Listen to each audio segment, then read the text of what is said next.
देखते देखते पर्वताकार शरीर दोनों भाइयों का हो गया। दिविश प्रसव हेम किरीट कोट भी, मुकुट पहने तो आकाश में लहरावे। एक दिन हिरण्याक्ष माने छोटा भाई बड़े भाई हिरण्यकश्यपु से बोला, भैया बल पराक्रम तो बहुत मिला है पर आज तक कोई लड़ने वाला नहीं मिला, इसलिए हम दिग्विजय करने जाते हैं, कहीं ना कहीं दुनिया में कोई ना कोई तो मिलेगा। और अकेला ही गदा लिए दिग्विजय करने निकला और सबसे पहले स्वर्ग पर हमला बोला। स्वर्ग में जाके गदा उठा के जो अट्टहास किया कि देवता बिना युद्ध किए ही पूरा स्वर्ग खाली करके भाग गए, एक भी सामने नहीं टिका। तो देवताओं का अपमान करके वापस लौट आया। जब कोई नहीं मिला तो समुद्र में घुस गया। समुद्र के भीतर प्रविष्ट होकर के वरुण देवता को ललकारने लगा, ए भैया तेरा बहुत नाम सुना है हमने, चल दो हाथ कर। वरुण देवता ने सोचा इस दुष्ट से पिंड छोड़ाने में ही कल्याण है। हाथ जोड़ के बोले, भैया जब तेरी उम्र के थे ना तो हमारे हाथ में भी बहुत खुजली मचती थी लड़ने को, पर अब हम बुढ़े हो गए। आशीर्वाद देते हैं, भगवान से प्रार्थना करते हैं कि तुम्हारी इच्छा जल्दी पूरी करें।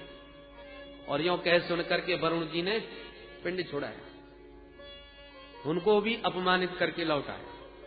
अचानक रास्ते में देवर्षि नारद से भेंट हो गई तो पकड़ लिए, ए बाबा ये क्या नारायण नारायण रट लगाई घूमते हैं, कुछ लड़ना भिड़ना आता है? नारद जी बोले, नाना भैया लड़ना भिड़ना तो कुछ नहीं आता, पर लड़ाना भिड़ाना खूब आता है। अरे तो फिर बताओ कोई। नारद जी ने कहा, चिंता मत करो, ऐसा उपाय बताऊंगा कि लड़ने वाला स्वयं तुम्हारे पास आएगा। नारद जी तो परम कुशल हैं। अंत तो गत्वा जब कहीं कोई नहीं टकराया तो हिरण्याक्ष ने फिर एक ही उपाय निकाला कि पृथ्वी का ही हरण करके ले गया। और पृथ्वी का हरण करके जब जल में प्रविष्ट हो गया तब इधर ब्रह्मा जी ने प्रभु का ध्यान किया और ब्रह्मा जी की छींक से नासकारंध्र द्वारा भगवान बराह का प्राकट्य हुआ। बोल बराह भगवान की। अंगूठे जैसा भगवान का बराह रूप था और देखते देखते पर्वताकार रूप हो गया। देवता हाथ जोड़ के महिमा का गान करने लगे और गर्जना तर्जना करते हुए बराह भगवान तुरंत जल में प्रविष्ट हुए और हिरण्याक्ष के चंगुल से पृथ्वी को मुक्त करके मुख पर धारण करके जैसी वापस मुड़े, हिरण्याक्ष ने खड़े होकर पीछा किया, ए जंगली सुगर कहां भागता है, खड़ा रहे। और भगवान ने एक नहीं सुनी, भागते गए।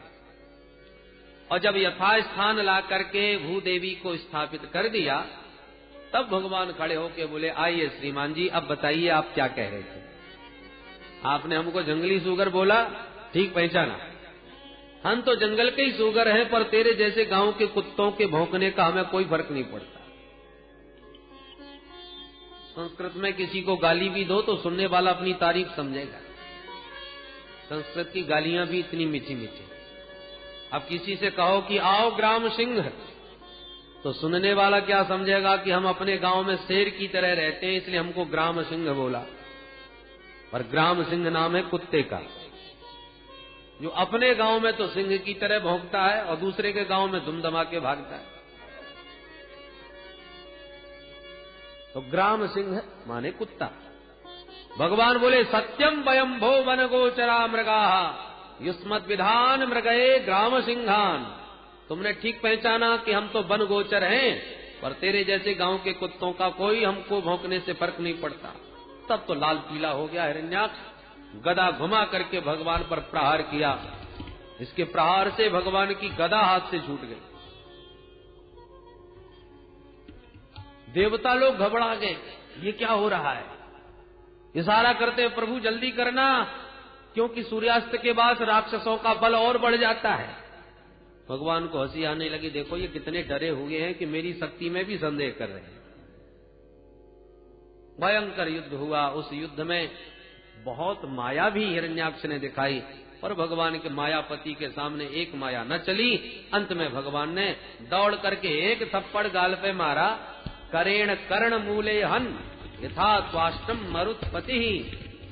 एक प्रहार जब गाल पर किया तो एक थप्पड़ में ही बरा भगवान के हाथों।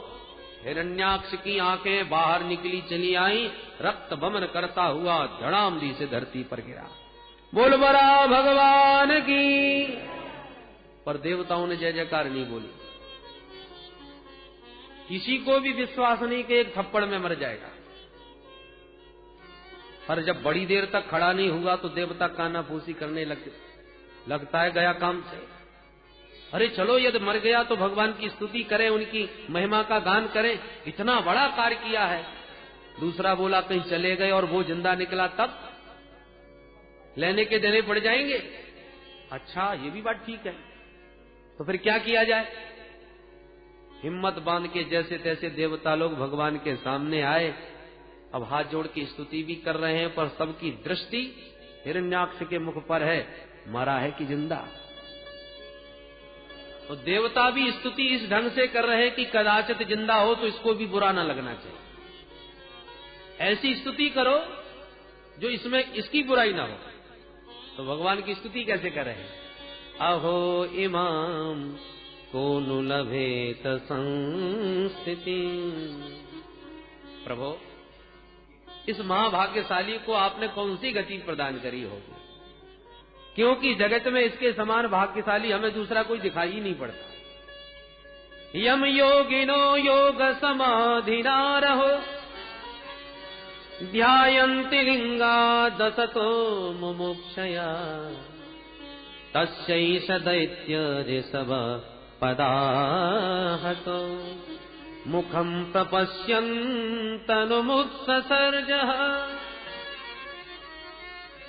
देवता कहते प्रभु बड़े बड़े योगींद्र मुनींद्र संत निरंतर योगाभ्यास करते हैं, तब कहीं जाके समाधि में एक झलक आपकी मिल पाती है।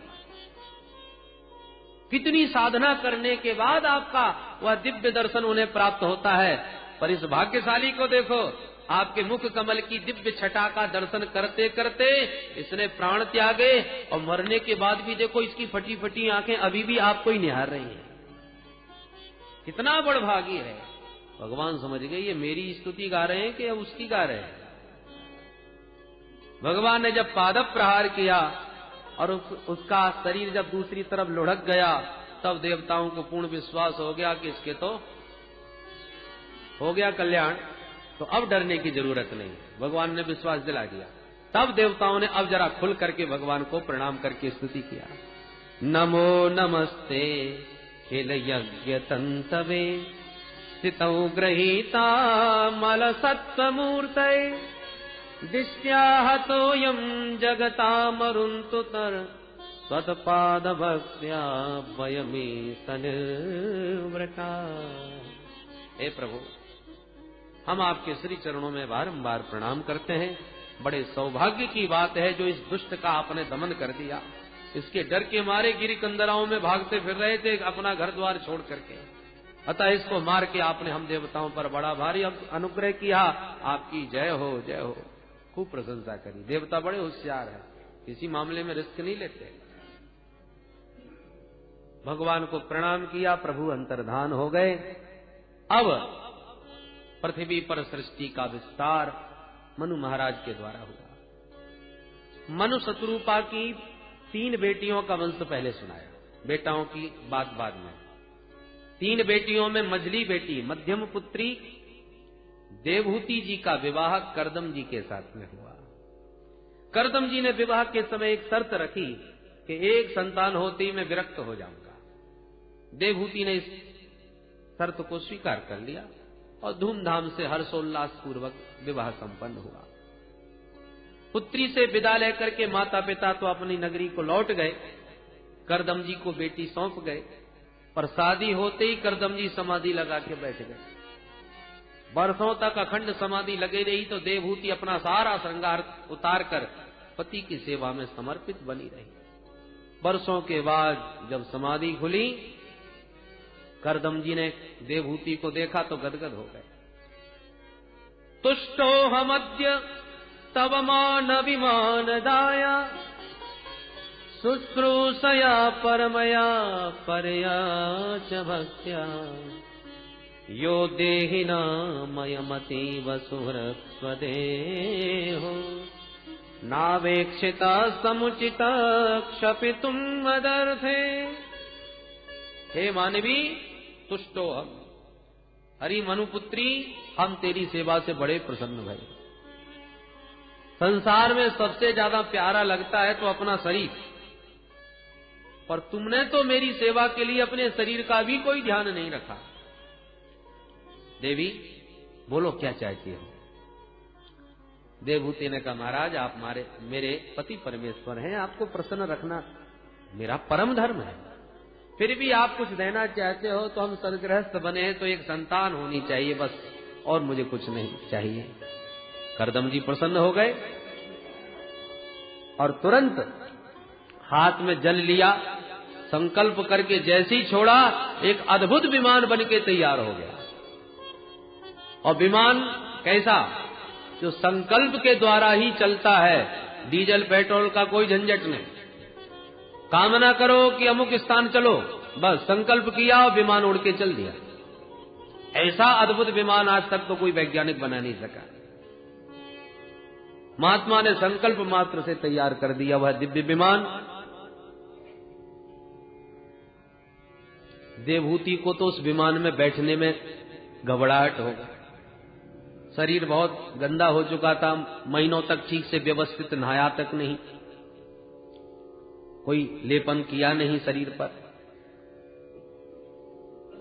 करदम जी समझ गए, निमज्जतामस्मिन हृदय भीरु विमानमिदमारोह। जाओ देवी, पहले सरोवर में स्नान करो। और जो ही सरोवर की ओर बढ़ी, शतानी दस कन्यका, 1000 कन्याएं सरोवर से प्रकट हो गईं, जिन्होंने उबटन लगा लगा के देवहूति का अद्भुत स्नान करा के श्रृंगार किया। अप्सराओं जैसा दिव्य देह चमकने लगा। दोनों दंपति उस विमान में प्रविष्ट भये। वर्षों तक विषयोपभोग करते हुए कालांतर में 9 बेटियों को जन्म दिया। अब एक दिन करदम जी सोचने लगे, बारे करदम तुम तो फंस गए चक्कर में। शादी के पहले सोच रहे थे एक संतान होती बाबा बनेंगे, और आज देखो 9 संतानें हो गई। चलो अब भी कुछ नहीं बिगड़ा है, खिसक लो, नहीं दुनियादारी तो बढ़ती जाएगी। तुरंत करदम जी खड़े होकर के चल दिए। देवहूति ने चरण पकड़ लिए, कहां जा रहे हो महाराज? करदम जी बोले, वचन याद कर लो देवी, एक की जगह 9 संतानें हो गई, अब नहीं टिकने वाला। देवहूति ने कहा, महाराज ये 9 बेटियां हैं। शादी के बाद जब ये सब ससुराल चली जाएंगी तो बुढ़ापे में मेरा अवलंब क्या होगा, बस इतना बता दीजिए। करदम जी को याद आ गया, अरे मेरे प्रभु मुझसे बोले थे, करदम तुम विवाह करो तो मैं तुम्हारा बेटा बनूंगा, और प्रभु मेरा बेटा बनेंगे, इसी प्रलोभन में मैंने विवाह किया था। साहम स्वांस कलया त्वद वीरेण महामुने तब क्षेत्रे देवहूत्याम प्रणश्ये तत्व संहिताम। ये प्रभु ने मुझे वचन दिया है, मैं तेरा बेटा बनूंगा। और वचन भगवान का मिथ्या नहीं हो सकता, और भगवान घर में ही यदि बेटा बन के आने वाले हैं तो मैं जंगल में जाके क्या करूंगा। करदम जी रुक गए और बोले, मां खिदो राजपुत्रीथ मात्मानम प्रत्यनिंदिते भगवास्ते क्षरो गर्भम अधूरात संप्रसत्स्यते। मैं तो भूल ही गया था, तू तो साक्षात नारायण की जननी बनने वाली है, बिल्कुल खेद मत कर। करदम जी रुक गए, और अब की बार जब देवहूति गर्भवती हुई, साक्षात प्रभु गर्भ में पधारे। कालांतर में श्री देवहूति के गर्भ से भगवान का कपिल रूप में प्राकट्य हुआ। बोल कपिल भगवान की। कपिल भगवान के दिव्य दर्शनों के लिए स्वयं विधाता अपने ऋषि पुत्रों के साथ दौड़े दौड़े आए। 10 ऋषि पुत्र ब्रह्मा जी के, 10वें नंबर के नारद जी कहीं घूमने गए थे, बाकी सब उनके साथ आए। करदम जी के आश्रम में आकर के कपिल भगवान का दर्शन किया। करदम जी ने बड़ा भारी स्वागत करते हुए कहा, भगवान बड़ी कृपा करी, दर्शन भय आपके, एक निवेदन करना चाहता हूं। क्या? बोले, मेरे घर में 9 बेटी और आपके साथ में 9 बेटा, बढ़िया जोड़ा बन जाएगा, ना आपको भटकना पड़ेगा ना मुझे। ब्रह्मा जी प्रसन्न, सुभच्छ शीघ्रम, बहुत अच्छा। ब्रह्मा जी तो सृष्टि के विस्तार के लिए वैसे ही तैयार थे। तुरंत 9 बेटियों का विवाह ऋषि पुत्रों से कर दिया। बड़ी बेटी कला देवी का विवाह मरीचि मुनि से किया, दूसरी अनुसुईया का विवाह अत्रि मुनि से किया, अरुंधति का विवाह वशिष्ठ जी से किया, ख्याति का विवाह भृगु जी से किया, शांति का विवाह अथर्वण जी से किया, क्रिया का विवाह क्रतु से किया, हविर्भू का विवाह पुलस्त्य जी से किया। 9 बेटियों का विवाह करके करदम जी ने विदा दिया। जब बेटियां ससुराल चली गईं तो करदम जी बोले, देवी बेटियों का दायित्व पूरा हो गया, ससुराल चली गई, बेटा भी घर में सुंदर हो गया, अब मेरे सारे दायित्व पूरे हो गए, इसलिए अपने राम भी अब चलते हैं, अब नहीं टिकेंगे। तो अब की बार देवहूति ने रोकने का दुराग्रह नहीं किया और करदम जी चले। घर में कितनी भी अनुकूलता हो, परंतु चतुर्थ चरण में घर की आसक्ति छोड़ ही देना चाहिए। परिवार के लोग आंख निकाल के डांटे फटकारें तब भागे, तब क्या भागे। अनुकूलता में भी विरक्ति हो, वो सच्चा वैराग्य है। परिस्थिति का वैराग्य ज्यादा टिकाऊ नहीं होता। बोलो जय श्री कृष्ण। करदम जी का तो देखिए, जिसकी देवहूति जैसी पत्नी, करदम जी समाधि में बैठ गए तो देवहूति भी सारा श्रृंगार त्याग के बैठ गई। हर प्रकार की अनुकूलता पत्नी की। बेटियां अनुसुईया जैसे, दामाद भृगु वशिष्ठ जैसे, पुत्र कपिल जैसा। बोलो किसी मामले में कोई कमी है क्या? रहने के लिए सुविधा में कमी हो, खाने पीने में कमी हो, वो भी बात नहीं। कामक विमान, जो कामना करो, जहां जाना चाहो वहीं उड़ा के ले जाए, सब कुछ है। फिर भी करदम जी विरक्त होकर के चल दिए। अब तो उस विमान में केवल 2 सदस्य हैं, माता देवहूति और उनके पुत्र कपिल। एक दिन देवहूति मां अपने पुत्र के पास आई और बोली, बेटा एक बात कहूं? हाँ मां आइए। आदर पूर्वक आसन दे के बैठाया। देवहूति प्रश्न करती, निर्विन्ना नितरां भूमन असत इंद्रिय तर्षणा येन संभाव्यमानेन प्रपन्नांधं तम प्रभो। हे प्रभो, संसार में जितना सुख मैंने भोगा, इतने सुख की कोई स्त्री कल्पना भी नहीं कर सकती, भोगना तो दूर रहा।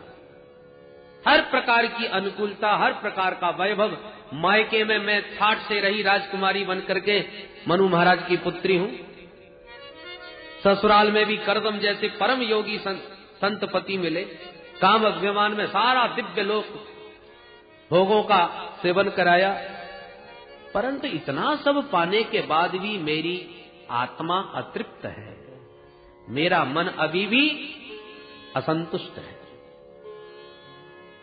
बेटा, आज मैं तुझे केवल अपना बेटा नहीं समझ रही, सुना है तू तो साक्षात भगवान है, ब्रह्म ज्ञान संपन्न है। मैं चाहती हूं अपने ज्ञान का खड्ग उठाकर मेरे अज्ञान के वृक्ष को जड़ सहित नष्ट कर दो। मुझे जीवन में अब क्या पाना शेष रह गया है? सब कुछ तो पाया, और सब कुछ पाने के बाद भी अभी प्राप्तव्य कुछ शेष है क्या? यदि है तो क्या पाना शेष है? मैं तेरी शरण में हूं, मेरे इस अज्ञान के वृक्ष को काट। तम त्वागताहं शरणं शरण्यं, तम त्वागताहं शरणं शरण्यं, स्वभृत्य संसारतरोपुरारं, स्वभृत्य संसारतरोपुरारं, जिज्ञासयाहं प्रकृते पुरुषस्य, नमामि सद्धर्मविनामदेशं, तं त्वागताहं शरणं शरण्यं, तं त्वागताहं शरणं शरण्यं। कपिल भगवान ने बड़ा ही अद्भुत सांख्य योग का उपदेश दिया 8 अध्यायों में, इसे कपिल अष्टाध्यायी कहते हैं। कपिल भगवान कहते हैं, मां, संसार के चाहे जितने विषय जीव को प्राप्त हो जाएं, कितना भी विषयों का भोग कर ले, पर वास्तविक तृप्ति से नहीं मिल सकती। इंद्रियों का तर्पण है विषय, आत्मा तो भूखी रह, आत्मा तो अतृप्त ही रह जाती है, और विषय तो स्वयं अपूर्ण है, उन्हें पाकर के हम पूर्ण कैसे हो जाएंगे। जीवन में परिपूर्णता तो तभी आएगी जब परिपूर्ण से जुड़ोगे, और परिपूर्ण तो केवल प्रभु है। पूर्णमदः पूर्णमिदं पूर्णात् पूर्णमुदच्यते पूर्णस्य पूर्णमादाय पूर्णमेवावशिष्यते।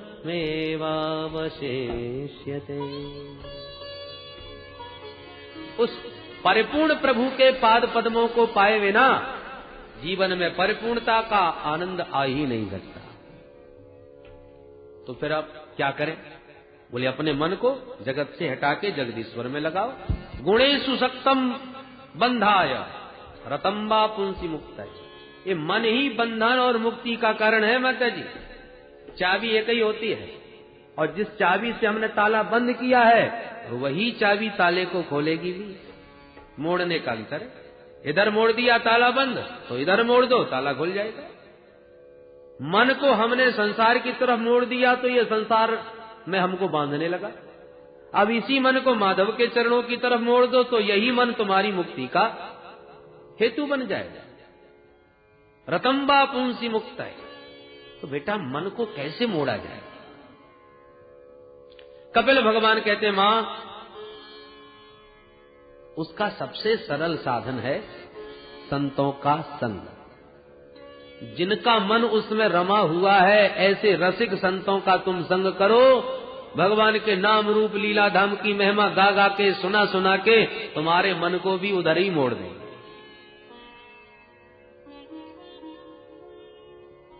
बीड़ी पीने वाले के संग में रहो, वो भी तुम्हें बीड़ी पिनाना सिखाई देगा। तंबाकू वाले के संग में ज्यादा रहो तो किसी न किसी दिन आपको भी चस्का लगा ही देगा। जैसी संगत वैसी रंगत। अरे जब ये दुर्व्यसनी लोग अपने अपने संगत वालों को उसी व्यसन का रसिक बना देते हैं, तो जो भगवत रसिक हैं, उस दिव्याति दिव्य रस में सर्वदा निमग्न रहने वाले रसिक हैं, उनका संग करोगे तो क्या वो नहीं लगाएंगे तुम्हें उधर? अच्छा बेटा, तो कैसे पता चले कि ये भगवत रसिक है? साधु की पहचान क्या है? किसका संग करें? कपिल भगवान कहते हैं साधुओं के 5 लक्षण। कौन कौन? तितिक्षवः कारुणिका सुहृदः सर्वदेहिनाम् अजात शत्रवः शान्ता साधवः साधुभूषणा। ये साधुओं के आभूषण। तितिक्षवः बड़े सहनशील होते हैं महाराज। द्वंद्वों को सहन करना ही तितिक्षा है। माला पहना दो तो बहुत ज्यादा गदगद नहीं, और धक्का मार के भगा दो तो मुंह लटका के बैठते नहीं। उनके लिए दोनों बराबर, क्योंकि वो आत्मस्थ हैं, अपने में स्थित हैं, इसलिए स्वस्थ हैं। हम लोग अस्वस्थ हैं क्योंकि बाहर स्थित हैं, स्व में स्थित नहीं। संत सारे द्वंद्वों को समान रूप से स्वीकार कर लेता है। संत यदि कदाचित जीवन में दुखी होवे तो अपने कारणों से नहीं, दूसरों को दुखी देख करके दुखी होता है, क्योंकि उसमें करुणा बहुत होती है। कारुणिका। तीसरी बात, सुहृदः सर्वदेहिनां। जितने भी देहधारी हैं सभी को अपना सुहृद मानता है, उसे संसार में कोई दूसरा नजर ही नहीं आता। इसलिए अजात शत्रवः, वो अजात शत्रु होता है। अरे निज प्रभुमय देखें जगत केहि सन करहि विरोध। जो सब में अपने प्यारे का दर्शन करेगा तो अब बैर करे तो किससे करे? ये सारा शरीर हमारा है, बताने की जरूरत नहीं, सबको ज्ञान है। पर इस शरीर में कितने अंग हैं? आंख है, नाक है, दांत है, जीभ है, अधर है, ओष्ठ है, केश है, हाथ है, पैर है, अंगुली है, अंगूठे हैं, पेट है, कितने नाम, और उन सबको मिलाकर के हमारा शरीर एक है। ये ज्ञान हमको सहज है, सारे अंग हमारे हैं। अब इसी शरीर में कभी कभी भोजन करते समय हमारे दांतों से जीभ कट जाती है, तो क्या हम इनको अलग अलग मानते हैं? यदि अलग अलग मानते ना तो क्रोध जरूर आता दांतों पर, क्यों रे दुष्टो, तुम इतने क्रूर हो, 32 चारों तरफ से उस कोमल सी जिह्वा को घेर के सताते रहते हो, इतना कष्ट उस बेचारी जिह्वा को दिया, अब तुम्हें हम देखते हैं। हथौड़ा लेके 2-4 दांत आज तक किसी ने टपकाए? उनको दंड क्यों नहीं दिया?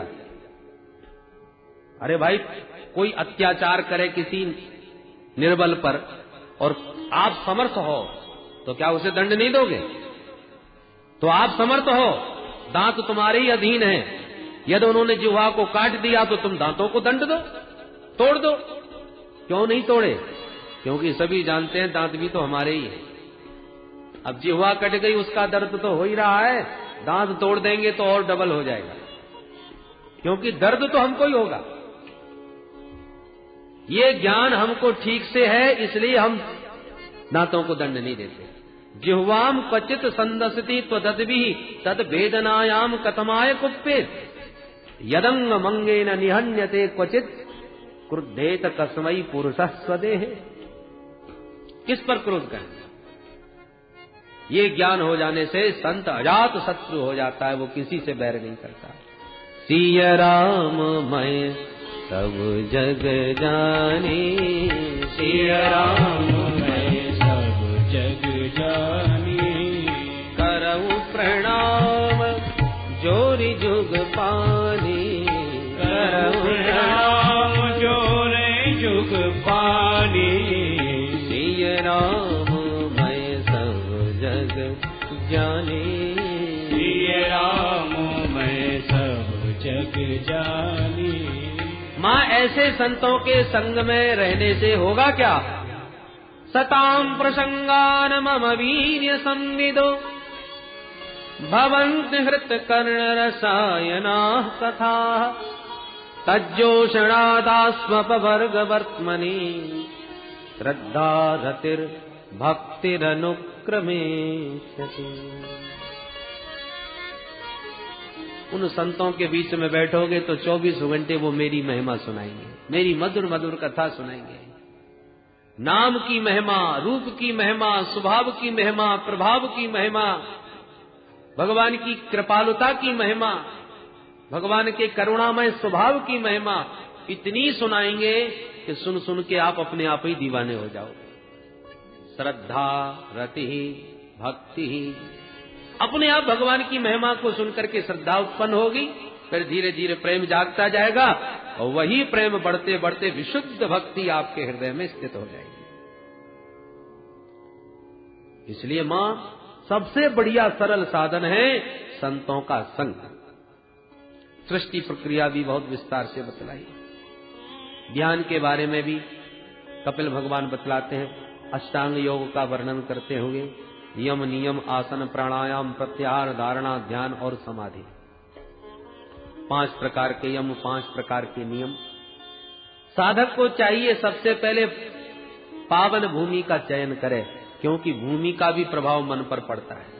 इसलिए शुचौ देशे प्रतिष्ठाप्य विजितासनम आसनम, पावन भूमि पर बैठ के आसन को जीतकर विशुद्ध भाव से प्राणायाम के द्वारा मन को शुद्ध करके और फिर भगवान का ध्यान चरणों से प्रारंभ करें। स्वनाशाग्रावलोकन, नासिका के अग्रभाग का अवलोकन करते हुए भगवान का ध्यान करें। चरण कैसे हैं? संचिंतयेद भगवत चरणारविंदम वज्रांकुशध्वज सरोरुहलांछनाढ्यम उत्तुंग रक्त बिलसन्नख चक्रवाल ज्योत्स्नाभिराहत महद्हृदयान्धकारम्। भगवान के श्री चरण कैसे हैं? लाल लाल भगवान के तलवे हैं, ऊपर को उभरे हुए हैं, उत्तुंग रक्त बिलसत, उभरे हुए बाहर को लाल लाल तलवे हैं। उन तलवों में बढ़िया बढ़िया चिन्ह बने हुए हैं, वज्र का है, अंकुश का है, ध्वजा का है, कमल का है, जौ का है, ये सब चिन्ह हैं। उन एक एक चिन्हों का भगवान के पाद तल में ध्यान करना चाहिए। तलवे की लालमा में जब खूब चित्त चिपक जाए तब फिर भगवान के चरणों के नखों का ध्यान करना चाहिए। पूर्णिमा के चंद्रमा की तरह चमक रहे भगवान के पदनख, उसमें से प्रकाश निकल रहा है, ज्योत्सना निकल रही है। उस भगवान के पदनख चंद्रिका की ज्योत्सना से साधक के हृदय का सारा अंधकार नष्ट हो जाता है।